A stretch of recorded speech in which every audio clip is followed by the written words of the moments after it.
ओम शांति। 1/4/24 की वाणी है।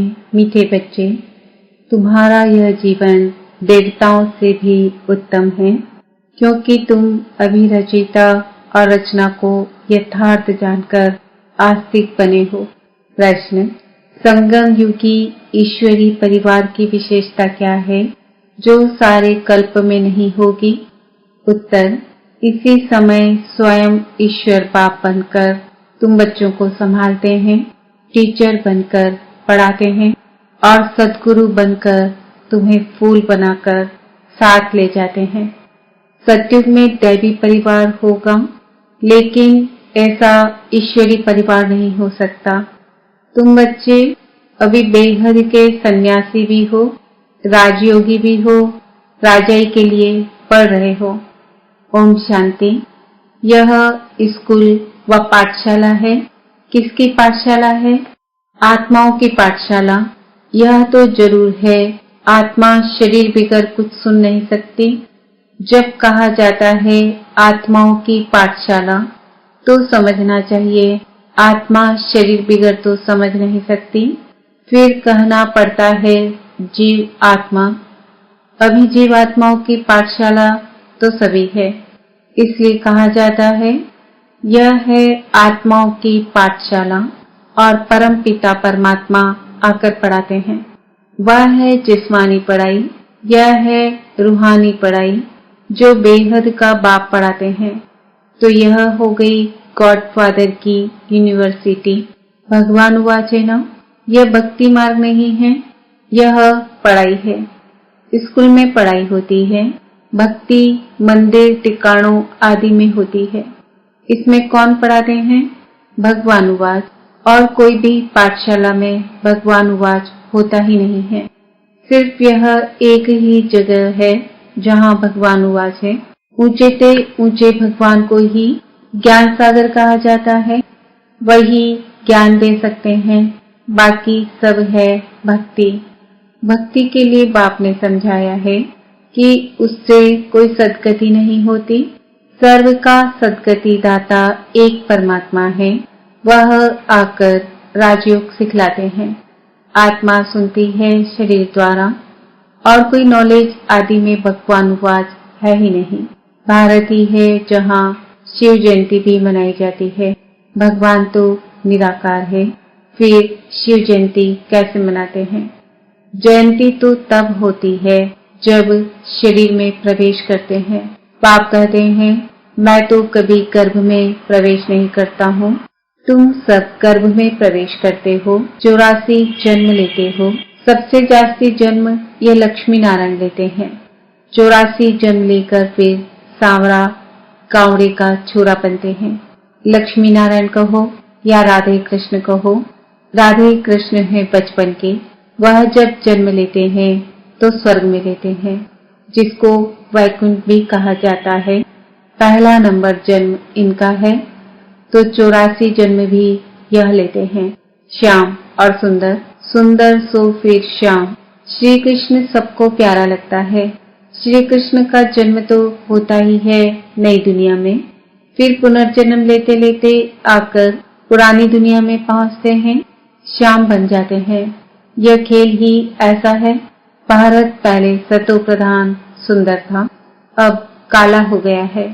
बाप कहते हैं इतनी सब आत्माएं मेरे बच्चे हैं, अभी सब काम चिता पर बैठकर जलकर काले हो गए हैं। मैं आकर सबको वापस ले जाता हूँ। यह सृष्टि का चक्र ही ऐसा है। फूलों का बगीचा वह फिर कांटों का जंगल बन जाता है। बाप समझाते हैं तुम बच्चे कितने सुंदर विश्व के मालिक थे, अब फिर बन रहे हो। ये लक्ष्मी नारायण विश्व के मालिक थे। यह 84 जन्म भोग फिर ऐसे बन रहे हैं, अर्थात उन्होंने आत्मा अब पढ़ रही है। तुम जानते हो सतयुग में अपार सुख है, जो कभी बाप को याद करने की दरकार भी नहीं रहती है। गायन है दुख में सिमरन सब करे, किसका सिमरन? बाप का। इतने सबका सिमरन नहीं करना है। भक्ति में कितना सिमरन करते हैं जानते कुछ भी नहीं। श्री कृष्ण कब आया वह कौन है, कुछ भी जानते नहीं। श्री कृष्ण और श्री नारायण के भेद को भी नहीं जानते हैं।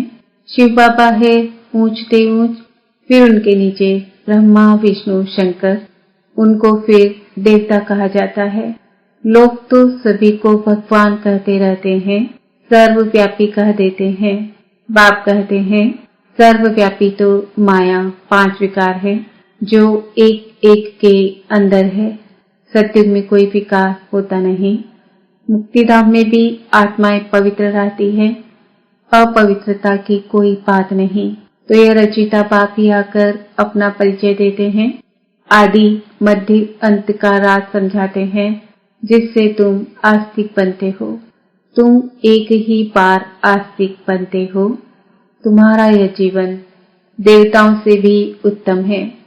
गाया भी जाता है मनुष्य जीवन दुर्लभ है, और जब पुरुषोत्तम संगम युग होता है तो हीरे जैसा जीवन बनता है।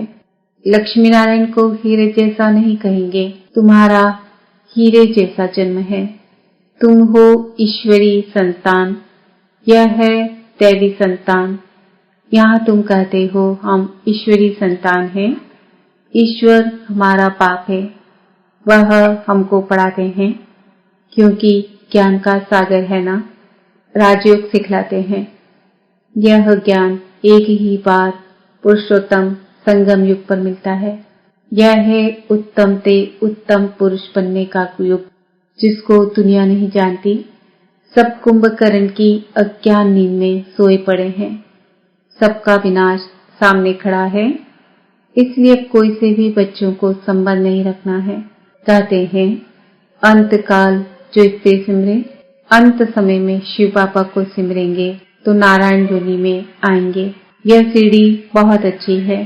लिखा हुआ है हम सो देवता फिर सो क्षत्रिय आदि।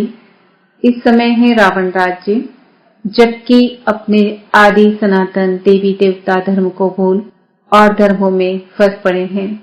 यह सारी दुनिया लंका है, बाकी सोने की लंका कोई थी नहीं। बाप कहते हैं तुमने अपने से भी जास्ती मेरी ग्लानि की है, अपने लिए 84 लाख और मुझे कण कण में कह दिया है। ऐसे अपकारी पर मैं उपकार करता हूँ। बाप कहते हैं तुम्हारा दोष नहीं, यह ड्रामा का खेल है।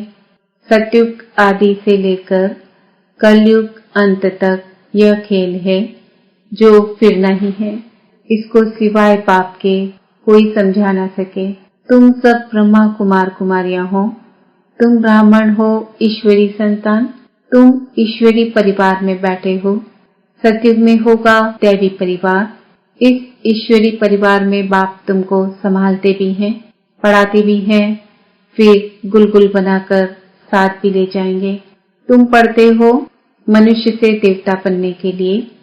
ग्रंथ में भी है मनुष्य से देवता किए करत ना लागी वार, इसलिए परमात्मा को जादूगर कहा जाता है। नर्क को स्वर्ग बनाना जादू का खेल है ना। स्वर्ग से नर्क बनने में 84 जन्म, फिर नर्क से स्वर्ग चपटी में बनता है। 1 सेकंड में जीवन मुक्ति। मैं आत्मा हूँ, आत्मा को जान लिया, बाप को भी जान लिया, और कोई मनुष्य यह नहीं जानते कि आत्मा क्या है। गुरु अनेक है, सदगुरु एक है। कहते हैं सदगुरु अकाल, परमपिता परमात्मा एक ही सदगुरु है, परंतु गुरु तो ढेर है। निर्विकारी कोई है नहीं, सब विकार से ही जन्म लेते हैं। अभी राजधानी स्थापन हो रही है। तुम सब यहाँ राजाई के लिए पढ़ते हो। राजयोगी हो, बेहद के सन्यासी हो। वह हठ योगी है, हद के सन्यासी। बाप आकर सभी की सदगति कर सुखी बनाते हैं। मुझे ही कहते हैं सतगुरु अकाल मूर्त। वहाँ हम घड़ी घड़ी शरीर छोड़ते और लेते नहीं। काल नहीं खाता। तुम्हारी भी आत्मा अविनाशी है, परंतु पतित और पावन बनती है, निर्लेप नहीं है। ड्रामा का राज भी पाप ही समझाते हैं। रचिता ही रचना के आदि मध्य अंत का राज समझाएंगे ना। ज्ञान का सागर वही एक बाप है।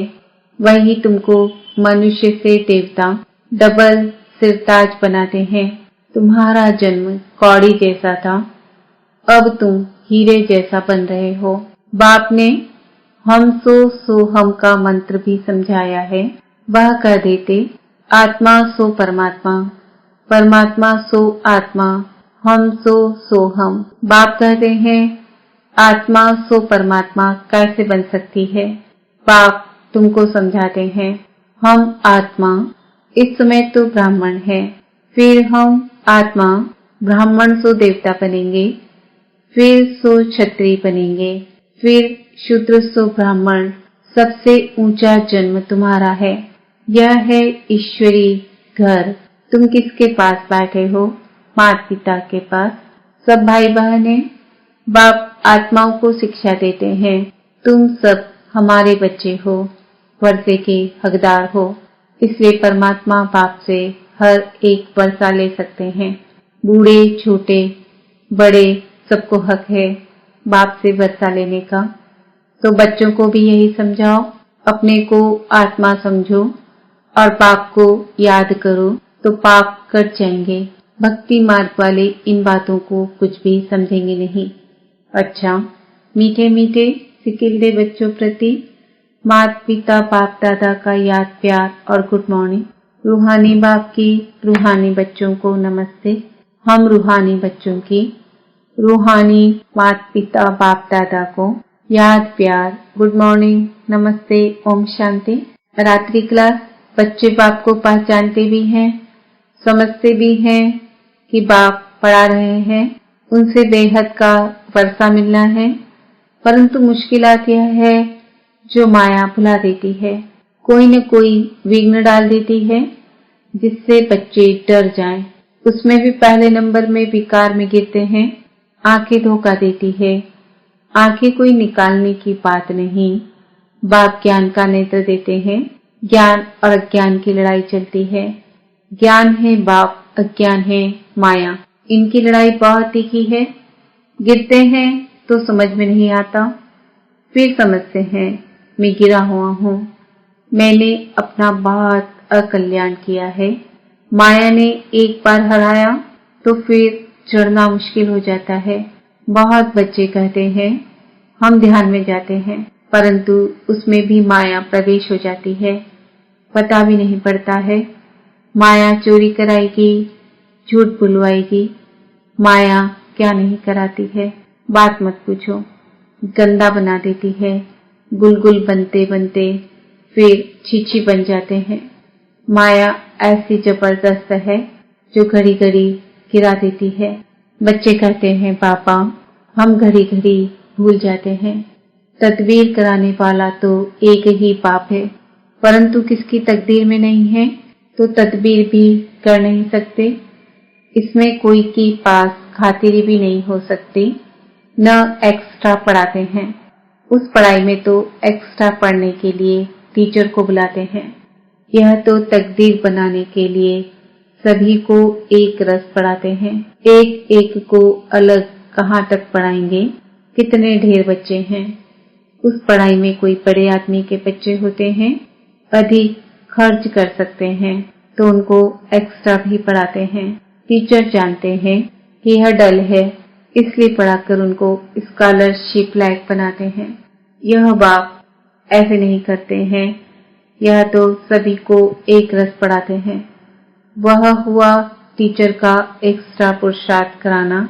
यह तो एक्स्ट्रा पुरुषार्थ किसको अलग कराते नहीं हैं। एक्स्ट्रा पुरुषार्थ माना ही टीचर कुछ कृपा करते हैं, भल ऐसे पैसे लेते हैं, खास टाइम डे पढ़ाते हैं जिससे वह जास्ती पढ़कर होशियार होते हैं। यहाँ तो जास्ती कुछ पढ़ने की बात ही नहीं, इनकी तो बात ही एक है। एक ही महामंत्र देते हैं मन मना भाव का। याद से क्या होता है यह तो तुम बच्चे समझते हो। बाप ही पतित पावन है, जानते हो। उनको याद करने से ही हम पावन बनेंगे। अच्छा, गुड नाइट। धारणा के लिए मुख्य सार, सारी दुनिया अब कब्र दाखिल होनी है, विनाश सामने है, इसलिए कोई से भी संबंध नहीं रखना है। अंतकाल में एक बाप ही याद रहे। श्याम से सुंदर, पतित से पावन बनने का यह पुरुषोत्तम संगम युग है। यही समय है उत्तम पुरुष बनने का। सदा इसी स्मृति में रह स्वयं को कौड़ी से हीरे जैसा बनाना है। वरदान, ज्ञान धन द्वारा प्रकृति के सब साधन प्राप्त करने वाले पद्मा पदम पतिभव। ज्ञान धन स्थूल धन की प्राप्ति स्वतः कराता है। जहाँ ज्ञान धन है वहाँ प्रकृति स्वतः दासी बन जाती है। ज्ञान धन से प्रकृति के सब साधन स्वतः प्राप्त हो जाते हैं। इसलिए ज्ञान धन सब धन का राजा है। जहाँ राजा है वहाँ सर्व पदार्थ स्वतः प्राप्त होते हैं। यह ज्ञान धन ही पद्मा पदमपति बनाने वाला है। परमार्थ और व्यवहार को स्वतः सिद्ध करता है। ज्ञान धन में इतनी शक्ति है जो अनेक जन्मों के लिए राजाओं का राजा बना देती है। स्लोगन, कल्प कल्प का विजयी हो। यह रूहानी नशा इमर्ज हो तो माया जीत बन जाएंगे। आज का स्वमान है, मैं आत्मा